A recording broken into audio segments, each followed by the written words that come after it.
አሁን የደረሰኝን መረጃዎች ልንገራችሁ። አጠር አጠር ያሉ መረጃዎች ናቸው። መረጃውን ከወደዳችሁት ይህ መረጃ ይጠቅማል የምትሉት ሼር አድርጉ። ከዚህ የተሻለም አዳዲስ መረጃዎችን ለወደፊት በብዛት ስለምናዘጋጅ ይህ መረጃ ሰብስክራይብ እና ላይክ በማድረግ ሼር በማድረግ መረጃውን እንድትጀምሩት ደስ ይለናል። ቀጥታ ወደ መረጃው ልውሰዳችሁ። ለአስመራ የተዘጋጀው የአዲስ አበባው ብርጌድ ነው። አዲስ አበባ ላይ ጠንከር ያለ ብርጌድ ነው የተመሰረተው። ብርጌድ ንሓመዱን ይባላል። ይህ ብርጌድ በቀጥታ አስመራን አታክ የማድረግ ወይም አስመራን የሚገኘው ኢሳያስ አፈወርቂን ለማጥቃት የተመሰረተ ብርጌድ እንደሆነ ነው የተጠቀሰው። ከዚህ በኋላ አዲስ አበባን ማዕከል አድርጌ ስራዬን ጀምራለሁ ሲል ነው እንግዲህ ይህ ብርጌድ ንሓመዱን የገለጸው። ይህም ብርጌድ ንሓመዱን ወይም ደግሞ ሰማያዊ መብረቅ በመባል ነው የሚታወቀው። ኢሳያስ አፈወርቂን ለመጣል የተቋቋመ መሆኑ ነው እንደሆነም ነው የተነገረው። በርካታ ሀገራትም ተቃውሞ ሲያስነሳ እንደነበረም ነው እንግዲህ ይህ መረጃዎች የሚያሳዩት። አቶ በየነ ገብረ እግዚአብሔር ይባላሉ። የዚህ የብርጌድ ንሓመዱን ዋና መሪ ናቸው።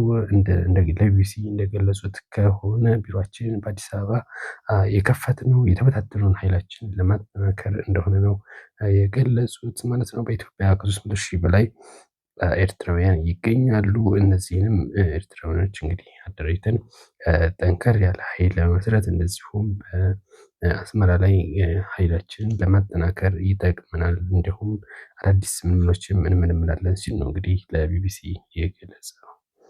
አሁን ደግሞ በቀጥታ ወደ ሌላ መረጃ እንገባለን። የጥንቃቄ መልእክት ነው የምነግራችሁ። ካናዳን ጀምሮ በተለያዩ ሀገራት ለስራ እንልካቸዋለን ከሚመለከተው አካልም ፍቃድ አግኝተናል በማለት ማህበረሰብን እያጭበረበሩ እንደሚገኙ ነው መንግስት እየገለጸ። በተለያዩ ማህበራዊ ሚዲያዎች ማስታወቂያዎችን ያሰራሉ።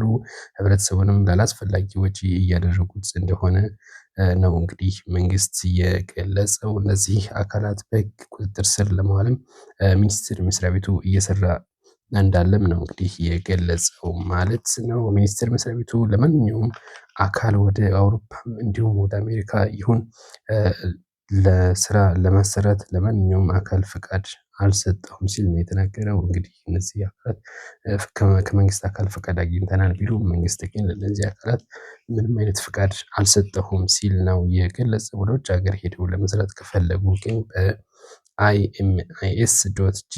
በIMIS.gov.ኢቲ በመጠቀም የኢትዮጵያ የስራ ገበያ መረጃ ስርዓት ላይ በመመዝገብ ደህንነቱ የተጠበቀ የውጭ ሀገር ስራ ማግኘት ይችላሉ ሲል ነው እንግዲህ ይህንን የጠቆመው።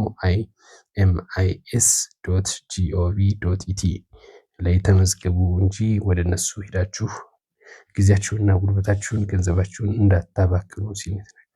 ወደ ቀጣይ መረጃ ስወስዳችሁ ፐርፐስ ብላክ ነው እንግዲህ ፐርፐስ ብላክ ንብረቶቹ ለሐራጅ ጨረታ መቅረባቸው ነው የተገለጸው። ፐርፐስ ብላክ አክሲዮን ማህበር የተሰኘው ድርጅት ያስያዛቸው ድርጅቶች እና ንብረቶቹ ለጨረታ እንደቀረቡ ነው ያስታወቀው።